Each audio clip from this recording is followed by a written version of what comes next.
How's it going, everybody? It's Carlos, one of your hosts of the Bring on the Blitz podcast, and I'm joined here for week one of the Houston Texans versus the Rams talk. Rios, how you doing, bud? Football is back. My mental health is in shambles. I love Yeah, it. Yeah. all this and more after our amazing intro. Hit it. Tell them bring on the blitz. 20 number dogs don't miss. Fourth down the flick of the wrist. And we go for the wrist. Jumping and racing and fist. With Carlos and Poppy and Rios. They bring on the blitz. 20 number dogs don't miss. Fourth down the flick of the wrist. And we go for the wrist.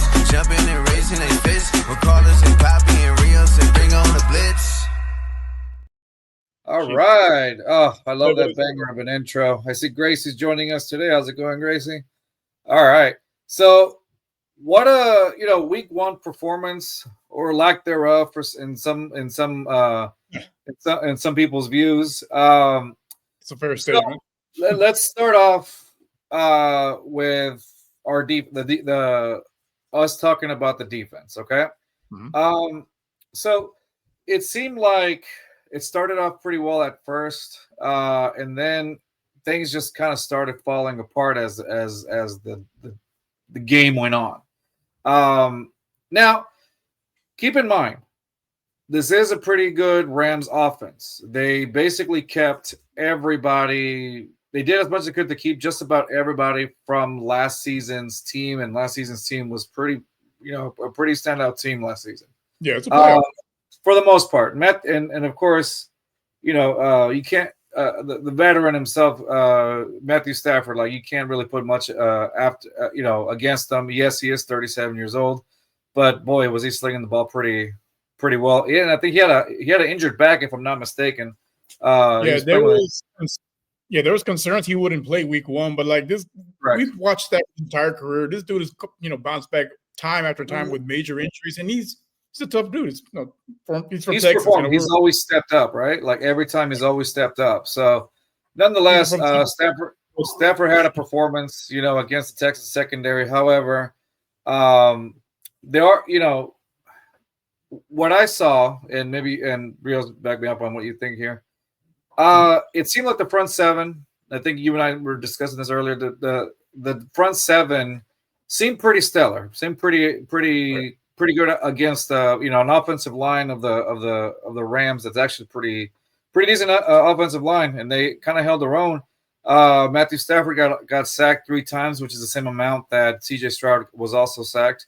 But the story was very different on both sides of the offense. So starting off again with defense, I felt like the front seven held their own, but then when they got to the secondary, that's when they started having issues. In the first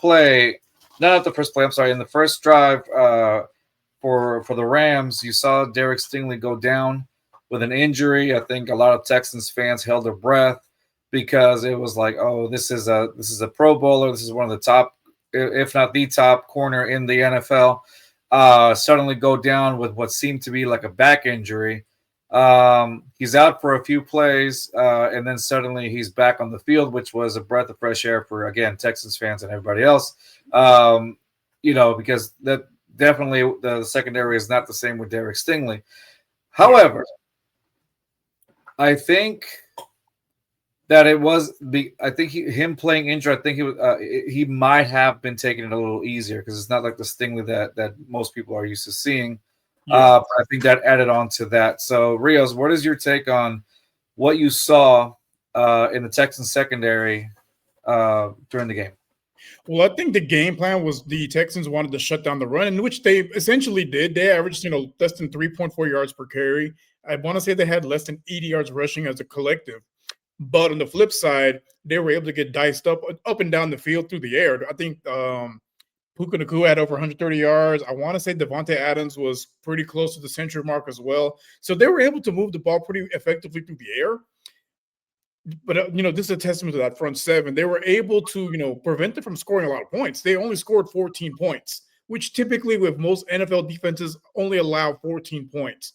Normally they win. I got a fun little graphic here that I got from, hold on, pull it up so I can give him his proper credit. Landry Locker. So he had tweeted out earlier today. that 8 teams in the NFL gave up 14 points or less before Monday Night Football. That's 25% of the league. The Texans were the only team to lose. The rest of the league went 7-1. I mean, that's just phenomenal, right? Astronomical. But the offense was what's a nice way to put it? A little bit lacking in that, as far as carrying their weight. No, I agree 100%. I think the defense for only allowing an offense like the Rams to only gain 14 points, I think that's as best as you can ask from the defense, right? Yes. There were a few key plays, of course, where maybe where the secondary did get torched a bit, maybe some miscommunication, things like that, missed tackles that we were able to obviously see. That seems to be a problem that keeps lingering from the previous season as well. Recurring issue for the last 4 years now. Yeah, it's tackling still seems to be an issue. So aside from that, yes, they were only able to get 14 points, which is still a pretty low number if you really think about it. But yes, you're right. The offense felt like they were a little lackluster, and I think you and I were talking about it the last time we were on Bring on the Blitz, and we talked about how it seemed much more crisp, much more like CJ's more in command and things like that. But come to think of it, this as of yesterday's game, that didn't seem to be the case. It seemed very reminiscent of a little bit of Bobby Slowick's offense from last season, right? It seemed very predictable, not involving Nico Collins as much as you should have, 5 targets is just unacceptable for a guy of his caliber. 100%. They're playing a lot of shell coverage and a lot of Tampa too, but at the same time, you got to figure out a way to get the ball in the hands of your best offensive player. You had exactly, I want to say 4 receivers that had more yardage than Nico Collins. Higgins, 32 yards. Hutchinson, 30 yards. Dalton Schultz, 28 yards. Watson, 27. And then Nico Collins at 25. This is one of your top receivers here. Not just the team in the entirety of the NFL. And for him to only have 5 targets. Yeah. That's a concern. To me, that's a little bit of an eye-opener, like, okay, what's going on here? Now, granted, basically scheming it up. McVay is one of the best as far as making in-game adjustments, and we saw it yesterday. They adjusted to the Texans' game plan on the other side of the ball. Like, you're going to take away the run, cool. We'll carve you guys up on the offense. We'll carve you guys through the air. And the Texans didn't really make the necessary adjustments in-game or after the half, and cost them the game essentially. So this is I'm going to read you a tweet that was posted by John McClain. They said the Texans offense. This is from John McClain. The Texans offense is so disappointed in new OC Nick Caley's first game. No touchdowns, no run game in second half. Stroud looks uncomfortable, dropping back. Too much pressure, injuries in the O-line. They should just put out an APB for Nico Collins. Team has 10 penalties and for 75 yards. John McClain. Wow. Yeah. I mean, honestly, if you would have put this tape on and not tell anyone what the date was, most people would assume this was a game from last season. Yeah. The offense looked exactly the same. They're running the same route trees, the same concepts. Still struggling to be able to move the ball. Still struggling with those pre-snap penalties. It's just a very undisciplined football team right now. I think the fact that that an offense with so much talent, CJ Stroud, Nico Collins, these new the receivers at Jalen Higgins, Jalen Noel, Dalton Schultz, who actually I will say this, one of the bright sides was seeing Dalton Schultz back, being able to play, and that's something you and I talked about a little bit. It is saying, we know Nick Caley focused a lot on the tight end positions, and that's what you saw. You saw more of Dalton Schultz being involved in the offense. That was a bright side, I will say that. Tight end sets, which again, correct, change. And even Kate Stover, he's 4 for 4, which unfortunately he's been ruled out indefinitely with a broken foot. But he was 4 for 4 for 22 yards. I think that was, and as long as it was for 10. Just the involvement of the tight ends. I think that was a positive. I will say that, just having that. But, I mean, not involving much of your number one receiver in Nico Collins. Even seeing Jalen Higgins actually, there was a particular play where Jalen Higgins caught him midair, and he knew that he was going to take a hit.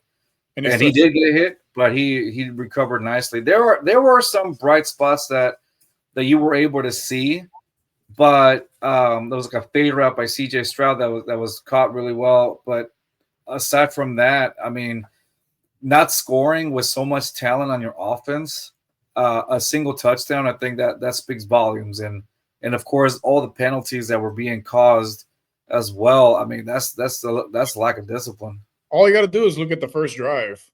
Those penalties were drive killers. And I think if they get off to a better start, maybe we're to have a different outcome. But it felt like more of the same of what we saw from this team last season. Just shooting themselves in the foot early on and just not being able to recover from it. So another thing we were talking about, Cody Seuss posted a tweet that said pretty underwhelming performance by Ariante Ursary in pass protection. But then DJ Bieniemy recorded back and said, to be fair, the rookie, he went from left tackle 4 weeks straight to right tackle last minute. It's almost like, so let's talk about that real quick. Let's address that. That was a kind of a head scratcher because we were talking about this off air, just the musical chairs that they're playing with the offensive line. Yes. Right before the game starts. I mean, you don't typically see that from an NFL team. Yeah. Exactly. Going into just switching them off. I mean, there was a point where the center went down. They reshambled almost the entire offensive line, and then they did it again after again. It's like they did it twice, and it was like, oh my goodness, what's going on here? For a good while, it was like, wait, what is the offensive line? What is it? What is this? What is it? Who's starting? You had Ursay playing right tackle and Cam Robinson playing left tackle. Cam Robinson goes down for a little bit, so they move Ursay back to left tackle. They shift Titus Howard back to right tackle. Then the center goes down. Then they shift Titus back to right guard. Yeah. And they shift Ursay back to right tackle and put Cam Robinson back at left tackle. It was just musical Blake chairs. Bishop also in there. It's like it was a straight musical chairs of offensive line shifting that kind of it felt like almost confused everybody. And I mean, at that point, that kills your consistency. Because you could see that CJ was not comfortable. He had time in the pocket, which last season he was still pressured a lot, but there was a few tries where he had time in the pocket, but he was just not comfortable because he just didn't really know who's supposed to be guarding who. Right. I have here the how do you call it? I want to say the pressure rate was 42% or 43%. Yeah. And so the Houston Texans allowed a QB pressure rate of 41.2% yesterday, according to Next Gen Stats. It was the seventh worst mark in week one so far. They allowed 14 quarterback pressures and 3 sacks. And not just the number of sacks, because like we had mentioned, the Rams, Stafford gets sacked that many times as well, but the yardage. And a lot of that was on CJ. I think it was a 2nd and 3 play, and he goes backwards, and he ends up being a 13-yard loss. You can't lose that many yards, and you can't consistently run backwards because these guys on the D line, especially the Rams, they have one of the top front fours in the NFL. You just cannot run backwards and expect to escape every single time, especially O-line play. Yeah, so a little bit of the offensive line pressure with a little bit of responsibility from PFF. CJ Stroud, 8.3%. Left tackle spot was 8.3. Left guard, 25%. Center, 0. Right guard, 16.7. This one's the one that has the highest. Right tackle, 41.7%.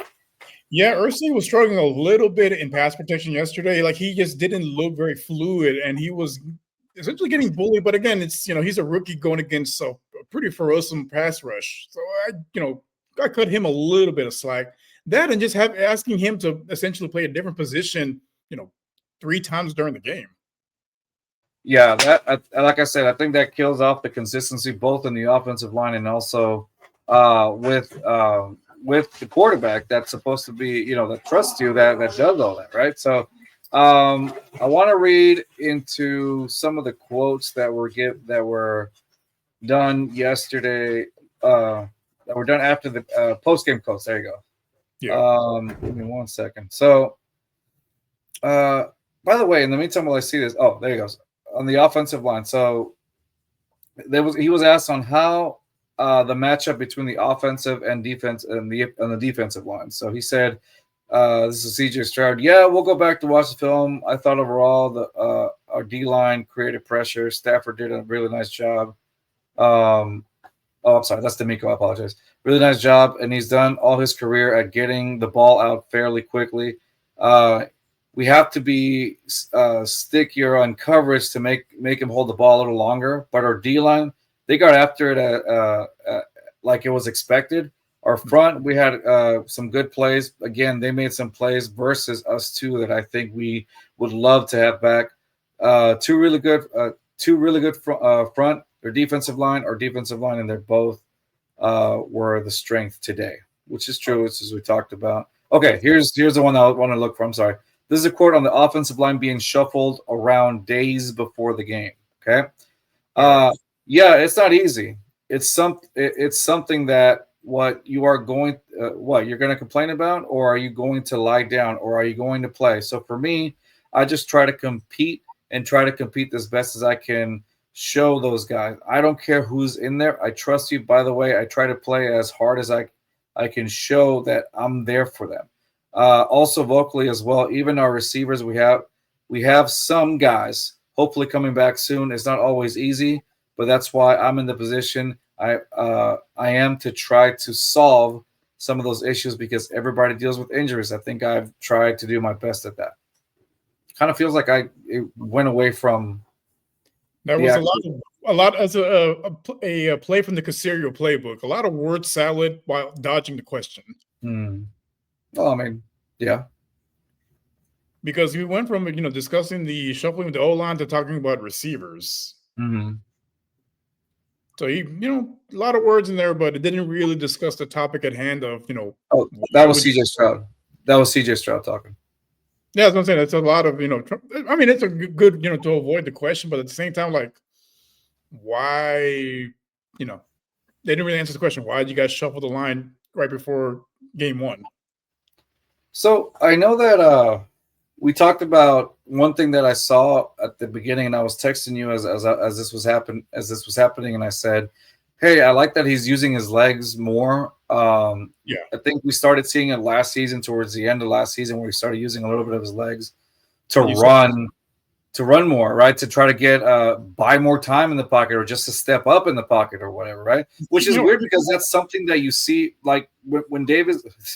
Bear with me here. When Davis Mills was playing in those games where he was just playing in, you saw him step up a lot in the pocket.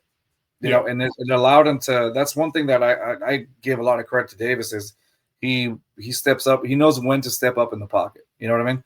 And so seeing CJ do that a little bit more is like, okay, great. Now use your legs. Like, he has his legs. He doesn't have to use them. That's the thing about CJ, that he doesn't have to use his legs, but you know that they're there just in case he needs to. Now, in case he needs to. Look at Patrick Mahomes. He is not a world-class athlete when it comes to running. He runs like a dad.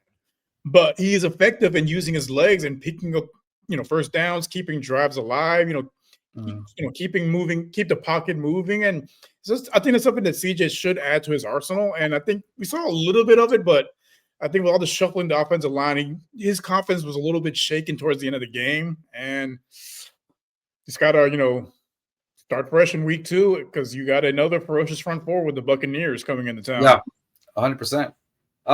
So they asked him if he was comfortable using his legs and throwing to more players. He says, yeah, definitely. I try to use my athleticism as best as I can. And I tell those guys, if you're open, you'll get the ball. Those guys did a good job of getting separation on the routes. I think there's a lot of growing to do still there. I agree. I agree. There is some separation issues, I think. Overall, who I really want to give praise to? Hutchinson. Yeah, like, he plays. He plays like you could tell that it's like almost every season he has shown up a little bit more. Mm-hmm. he got open in one of those plays. Again, remember I even texted you like, Hutchinson's 2-0 against LA teams, whatever, right? But he's dependable. Like he's there. I could see why they kept him. I could see why they kept him over Mechie. Yeah. Because you could tell he goes out there and he gives it his all. Not saying that Mechie didn't.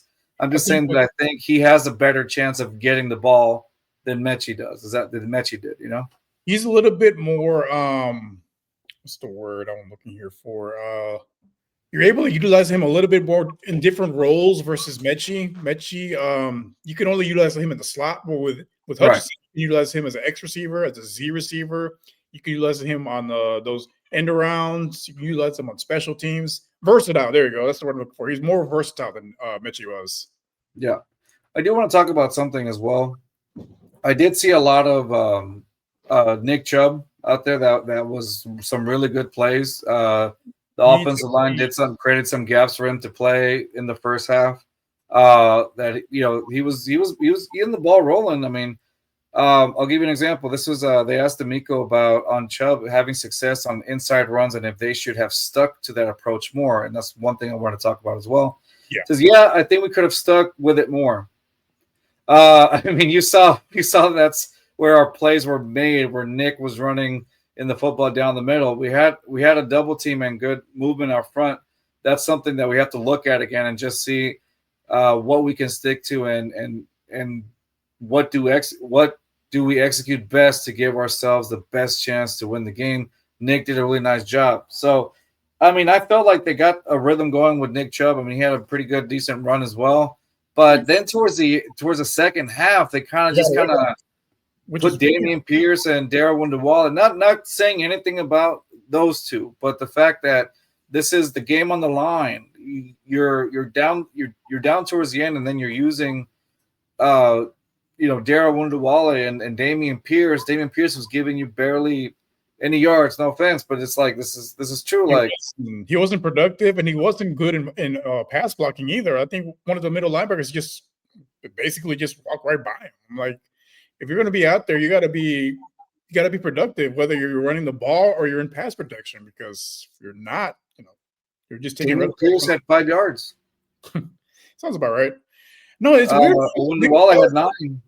Stroud had more yards than Ogunbowale and Pierce. It's weird because Nick Chubb had 60 yards, averaging 4.3 yards per carry in the first half, and they just 4.6 actually, almost there. They got away from him. Like he shook off the rust. Like he looked like he was, starting to get the ball rolling. And Nick Chubb is the type of running back. He's one of those that gets stronger as the game goes on. I don't understand why, especially in a close game. Now, if they were losing by double digits, or it was just a complete blowout, I can understand. Away from the inside run game, but when it's the one thing on your offense that's working right now, why would you get away from that? That just was really bizarre to me. I don't understand that. Yeah, I didn't understand that. Like you in clutch situations, you want your best players out there. No offense to Dare, but I'm gonna trust Nick Chubb 100 times out of 100 versus the guy that's primarily a special teams player. Yeah, and I will say this: I know a lot of people online they kind of gave Dare Ogunbowale, for losing the ball. This is the second time that's happened to him in his NFL career. That is, I will say that was an athletic play, knowing and smart play, just punching out the ball, because you could have easily brought him down, but it was I'm going to punch the ball out, and it worked. I mean, it's a 50-50 chance. It punches the ball out, it works. If it doesn't, he just goes down. You bring him down, but they went for the punch, and it worked.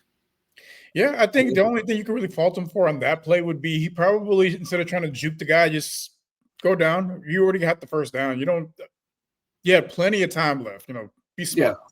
And then the thing I think on his end is just I think he was trying just to go for more yards. But yeah, I mean, I get it, but at the same time, you got to make this. That's where having a veteran like Nick Chubb would, he would make the smart play and just, you got the first down already, go down.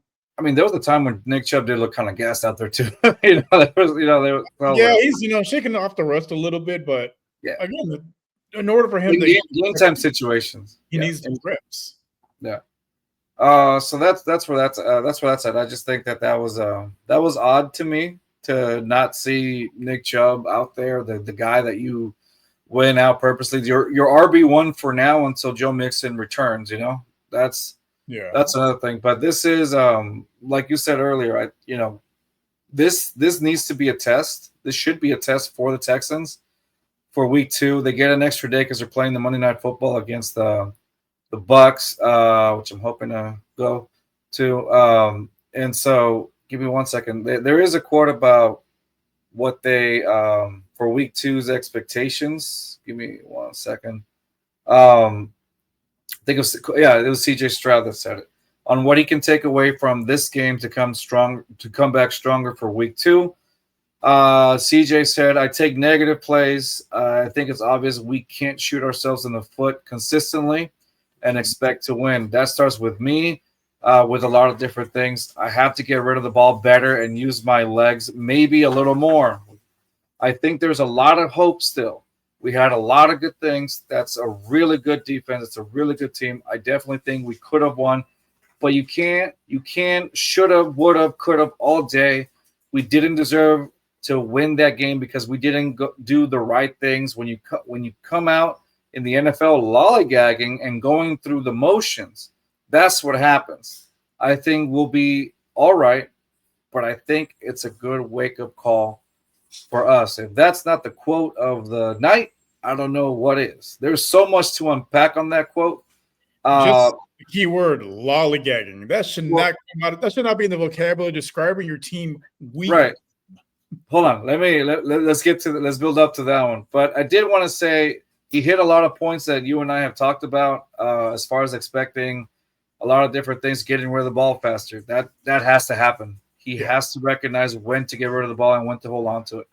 I think that's one of the TJs. I mean, come on, let's just be honest on this one. CJ does tend to hold on to the ball a little more than usual, right? Yeah, he tends to hold it, but he's aware of it. He said it himself, like he's aware of it. But I think those are plays where he has to use his legs too.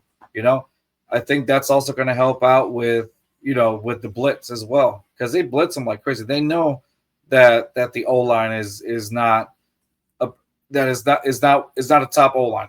They know that it's not a pressure is very high with CJ, but that's just how it is. I mean, and so he understands.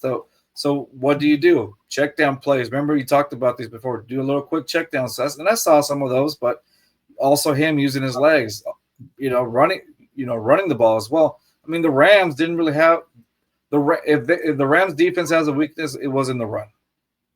No. And so that's where you could have utilized, I think, Nick more. You could have utilized. I get that you were trying to go for Dameon Pierce. I get that, but at some point it's like, okay, you got 5 yards.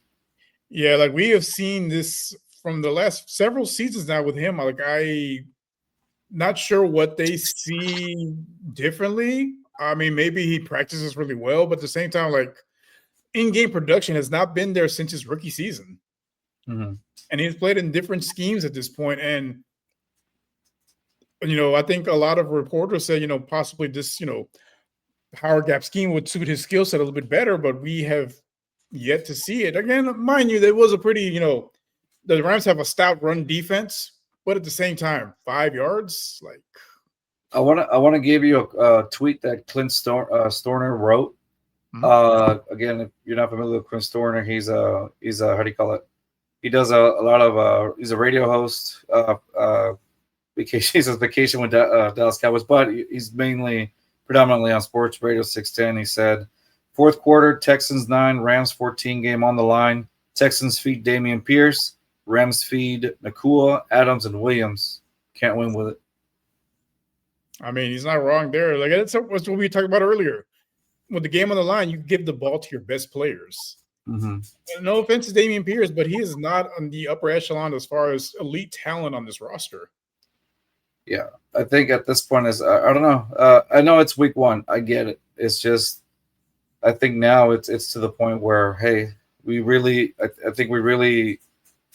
it's really time to evaluate. Like, has this this is what they have, and moving forward, what's going to happen with the running back situation moving forward with it. I mean, you still have your starters. I'm not saying you got Joe Mixon, you got Nick Chubb, which was a as of right now, I think it's been a pretty good acquisition. He was running yards. He was running hard for those yards. He was trying out there, but I mean, how how consistent is that going to be too? You know, until Joe Mixon comes back and stuff like that. So something I would have liked to seen a little bit more would have been Woody Marks. I think. Yeah, he had 3 attempts, 3 yards. Carries to Pierce and to Dare, like might as well give some to the rookie as well. Hutchinson had some rushing yards too with one of the plays that the jet sweep. So yeah, he had some yards on him too. More rushing yards than Pierce and Dare. Like, I think until Mixon comes back, until Chubb is like shaking off the road because he hasn't really played much in the last 2 seasons. Right. So he's still trying to get into game shape. So I think they're going to have to be a little creative in the run game and try to, take a little bit of the pressure off the offensive line as well as CJ Stroud. Just get some momentum going, keep the defense guessing. Don't let the team become one-dimensional because once they're one-dimensional, they're just going to blitz every single time. Yeah. So with the game being 9-14, I'm looking at,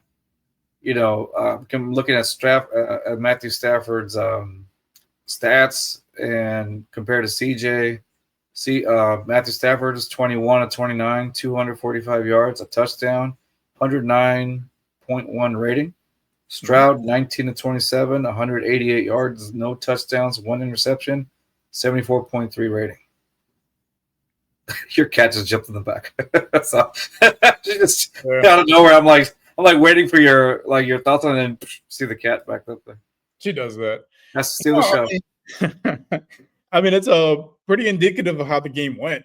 CJ had. What's it indicative? What? Right. Boy looked at the stars. Go ahead. No, I think Jeremy Brenham. He had. He's one of the people that covers the team as well, and I think he had put out a. What's your grade on CJ? I think the majority of people, like analysts, columnists, all day, about a C. It's a average game, nothing spectacular. Very accurate, but he just not a lot of yardage. I mean, considering he was pressured 42% of the time, again, it's just reminiscent of last season, not being able to get the ball out quickly enough, taking unnecessary sacks. Yeah. And Stafford, I mean, playing hurt, he looked pretty damn good yesterday. Yeah, he did. He looked pretty good out there. So, that's something to look at. I think this has to be a reflection, a wake-up call. I do believe that is going to be a wake-up call for the Texans to head into week 2, but it's not like week 2 is going to be one of those games that should be taken lightly. It's against how do you call it? It's against I just completely went blank. It's against the Bucs. It's against the Bucs. They're not a team to be taken lightly. They have a pretty good revenge on their mind because, mind you, they played during Mayfield. Mayfield came back and won. They came from behind to win that game. Exactly. That last time they were at NRG, that comeback win for the Texans was it was one of the greatest comebacks. I think it really helped cement CJ Stroud with the fan base that that day and just be like, okay, this is QB1 for sure. And then Tank Dell played a phenomenal game as well. So now it's like, okay, are the Bucs coming back in for some revenge against the Houston Texans on prime time? Keep in mind, Monday Night Football game, and history has not been pretty good for the Texans on prime time, especially on Monday nights. Yeah. So they have a losing record on Monday Night Football. Do they really? Is that what it is? Yeah, I think so. And we'll look it up. Don't worry. But yeah, nonetheless, dude, I think it has to be a wake up call. It has to be a wake up call. The fact that if I'm going back to CJ's quote about the lollygagging, you can't do that against the Bucs. That's a high scoring offense, and that's one of my concerns is. I know the defense will step up and do its job and try to limit some of that scoring, but at the same time, you're going to have to outscore them. And from what we saw from this offense week 1, I'm not sure how they turn it around so quickly and, be able to keep up. Because if the Buccaneers say they score 25, 28 points, does anyone really trust this offense to match that or beat that number? Yeah. I mean, Mike Evans. I'm looking at this, and Mike Evans had 5 receptions, 8 targets, 51 yards. I mean, longest of 14 is to be still a dependable receiver. He's still a big red zone threat. An emerging receiver for them is Emeka Egbuka. He caught the game-winning touchdown, essentially. Yes, 100%. So that's another weapon for Baker Mayfield. You give Baker Mayfield some time, he's going to make you pay. Yeah. So they have to be on Baker Mayfield. So you're really going to have to rely on the front seven, and then of course, your secondary, which being they're supposed to be a top secondary, and they got torched by Puka and Matthew Stafford. So you're gonna have to really look back at this game and say, okay, where were the areas? And I think a lot of it had to do with safety position. Yeah, I think a lot of it, some of it was a little bit on Jalen Petrie. Essentially, whenever he was guarding Puka, I mean, they went straight to him. Like, that's going to be the hot route, essentially. Like, he was basically being picked on by Stafford. It's kind of reminiscent of a few years back when teams would do that to Eric Murray. They would see him guarding a top receiver, and they would just the quarterback only had eyes for one person on every single play. And it was kind of reminiscent with Stafford. It kind of reminded me that a little bit of that yesterday. Every time that he was guarding Puka, I mean, that's why Puka had 130 yards. No, I get it. Peach is not Petrie's strength. He's better as an in-the-box linebacker. If you're asking him to be the nickel corner, he had ups and downs doing that role last season, but I think it's really going to be matchup dependent. A guy like Puka, that's probably not a fair assignment for him. Yeah. That's one of the top, route runners in the NFL right now. That's asking a lot for Petrie to, keep up with that guy. Mm-hmm. One thing that we didn't talk about, this will be the last thing we talked about, is going back to Kaylee's offense. There was some things that, again, I did see that were improvements from last season's, but overall, I mean, not scoring a touchdown, that's unacceptable. Letting Kaimi Fairbairn be the only part of the offense. Sign that man. Build a statue. Like, I felt like we were watching a soccer game. Like, it's only kicks. Yeah, right. But no, nonetheless, that's what I think. I think that I want to see how they come back from it, because you can't just judge performance based on week one. I think it's about how they respond to it. So I really want to see what they do against the Bucks. And I think from there you get to see more like, okay, what are some of the consistencies that you got to see from game week 1 to week 2? What stayed the same, what was improved, what didn't. I think, to me, the biggest question, of course, it's the biggest question since the offseason, is the O-line. How are they going to hold up to protect CJ Stroud? How are they going to hold up to make sure that the QB pressure percentage goes down? Because that, to me, is the biggest difference maker. You give CJ Stroud time, he's going to slice you and dice you. But that's the key. Give him time. It cannot be in the 40th percent. It cannot be in the 40th percentile. That's just not a key for success. We saw it in the Super Bowl with the Eagles against the Chiefs. Mahomes was, pressured at about 43% rate, which was still a little bit lower than what CJ was pressured last season. But you saw, you can't win with that kind of pressure rate. No, it's not steady for a quarterback as great as Mahomes. Yeah, you just got to find a way to reduce that pressure rate. You can keep it down to like the high 20s. That's going to give you QB some time to make plays and win you the ball game. Yeah. But that to me, that's key. I think I want to see how they come back again. Like I said, the O-line, they're going to have a lot of film, and I'm hoping that, again, CJ said a lot of lollygagging. I hope that gets fixed, more discipline, because you just can't have so many penalties of an undisciplined offensive line like that. I think that has to be key. That has to be fixed, those things. But I think, that comment from CJ and also from the media as well. I think they've the honeymoon phase might be over. They've gotten a lot more tougher, and they've been questioning D'Amico a lot and Caserio a lot about this offensive line. And to the point where it feels like they're uncomfortable in talking about it. And I mean, that's something's got to change, guys. Because when the media is getting on you, that's when things are starting to become an issue. Yeah. Well, we'll see we'll see what happens on Monday Night Football against the Bucks.